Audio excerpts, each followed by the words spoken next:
voltamos com o Jogo do Poder, hoje contando com a participação do jornalista Walter Diogo e recebendo o secretário estadual de Habitação, Leonardo Pisciani. Leonardo, todo o processo, todo o lançamento de um projeto, ele traz um aprendizado. Quer dizer, o que ficou de aprendizado dessa primeira fase? Onde houve gargalo, onde houve algum tipo de embaraço e como eles foram superados e como vai se dar, então, nessa próxima etapa, a implantação do projeto Minha Casa Minha Vida, já sem considerar esses óbitos que naturalmente ocorreram na primeira fase? Olha, Ricardo, antes de responder a tua pergunta, eu queria só abrir um parêntese, né? Dizer que eu considero o programa Minha Casa Minha Vida extraordinário, né? O Brasil, nós chegamos a esse déficit, falamos no início do programa, por conta de quase 3 décadas de uma falta de política de Estado, e quando eu digo do Estado, não é do Estado do Rio de Janeiro, do Estado brasileiro para a habitação. Nós tínhamos iniciativas isoladas, mas não havia uma diretriz pública, uma diretriz de Estado para a habitação. Então, o Minha Casa Minha Vida ele é um programa fantástico. Agora, ele trouxe aprendizados, tanto que ele foi aperfeiçoado para a segunda fase. Primeiro, aumentar o quantitativo do 0 a 3. O grande déficit está em quem ganha até 3 salários mínimos, que é quem estava completamente excluído da possibilidade de adquirir um imóvel. Então, aumentou de 40% para 60% do quantitativo.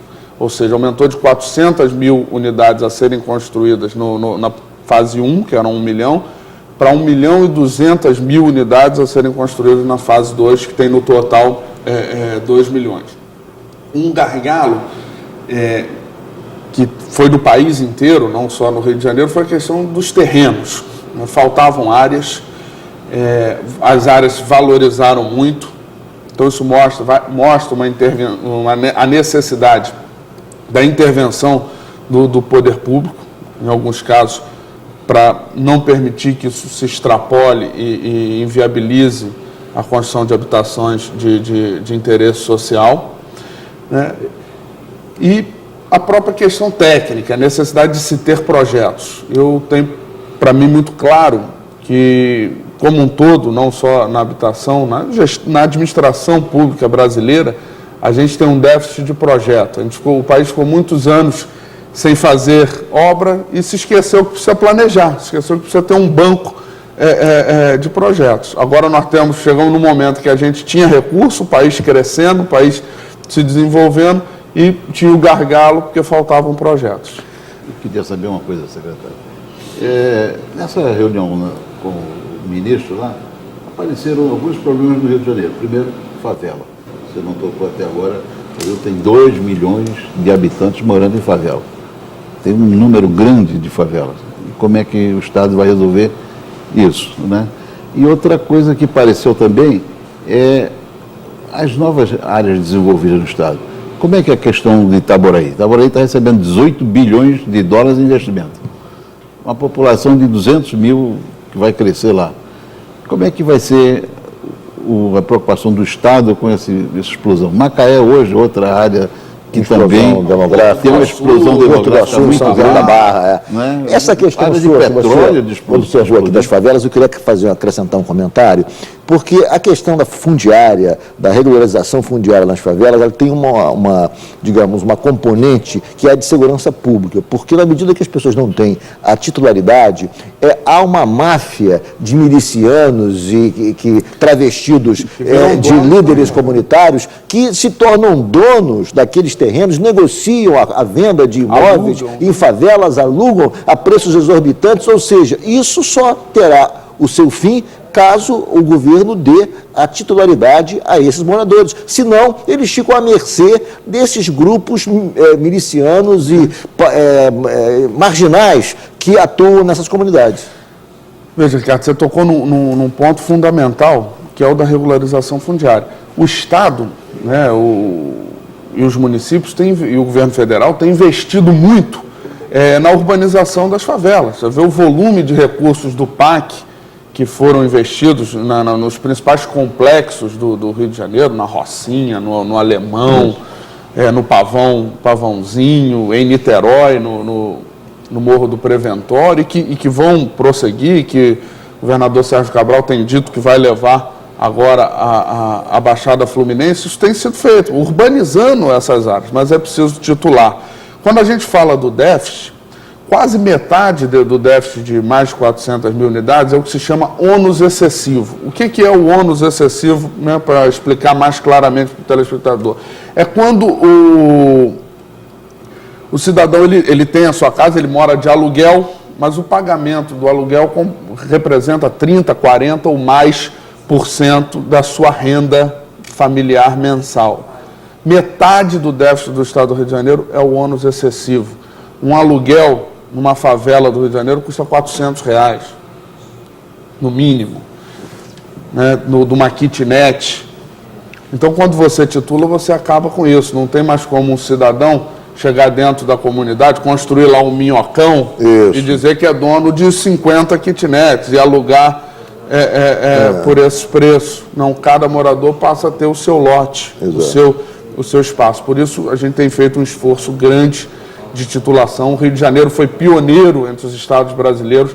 Em 2010 em 2009 mudou a sua legislação, mudou a Constituição do Estado e fez uma nova lei complementar, permitindo o Estado do Rio de Janeiro doar terrenos de sua propriedade com finalidade de regularização fundiária. É o único estado no país que dá a escritura definitiva a título de regularização fundiária. Secretário, até que ponto a criação das UPPs pelo governador Sérgio Cabral, que pacificou áreas importantes do estado do Rio de Janeiro, antes dominadas pelo narcotráfico, até que ponto as UPPs facilitam esse trabalho de regularizar fundiariamente as propriedades nessas comunidades? Me parece que cria um clima de ordenamento que possibilitam várias medidas, inclusive essa de pôr fim a essa baderna que era explorada por esses grupos que atuavam nessas comunidades.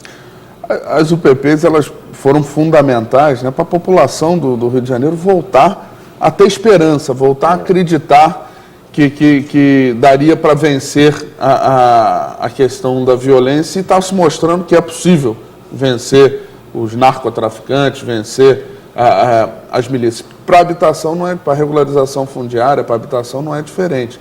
A gente só tem, para se fazer a regularização, é preciso que os técnicos do Estado, lá do Instituto de Terras do Estado, do ITERJ, tenham acesso às comunidades para fazer o trabalho de topografia, o trabalho de cadastro. Como é que isso era possível com grupos armados que não permitiam o acesso? Ou, quando permitiam, diziam como é que tinha que ser o acesso, o que tinha que fazer, o que tinha que se deixar de fazer. Então, a UPP acabou com essa tolerância, e isso foi fundamental para poder avançar nesse processo. Hoje nós fizemos a primeira entrega de escrituras do país lá no Cantagalo, né, que foi uma das primeiras UPPs. Antes da UPP, isso talvez não fosse possível, ou talvez fosse muito difícil. Outra área importante, a área do antigo presídio Frei Caneca, falou-se na construção de conjuntos habitacionais naquela região, agora fala-se na venda, e essa venda poderia produzir R$100 milhões, que seriam aplicados em construções na Baixada e no interior. Como é que é esse projeto? Qual é a extensão desse projeto? Na verdade, isso se modificou de novo. Né? Foi feito inicialmente a demolição pela Secretaria de Habitação, com vistas à implantação do Minha Casa Minha Vida. Posteriormente, pela valorização da área, se percebeu que economicamente, se vendesse o terreno, você teria até mais recursos para mais investimentos, mas recentemente, né, o prefeito Eduardo Paes fez um apelo ao governador Sérgio Cabral de que mantivesse o projeto, que seria fundamental do ponto de vista social, seria muito importante manter aquela construção lá do conjunto habitacional, e o governador Sérgio Cabral se convenceu de que isso de fato era o melhor caminho, então nos solicitou que retomasse o Minha Casa Minha Vida. E qual é a ideia então de ocupar aquele espaço? Serão cerca de... Ficou triste de perder essa grana, né?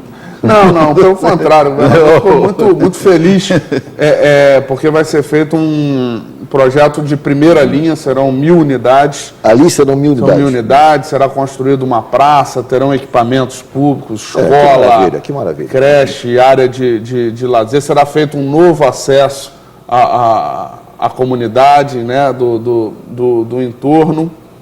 E eu acredito que até o final de outubro nós vamos estar assinando e iniciando as obras lá. Ok. Vamos mais um intervalo, um rápido intervalo. O Jogo do Poder volta em 1 minuto. Hoje recebendo o secretário estadual de Habitação, o Leonardo Pisciani.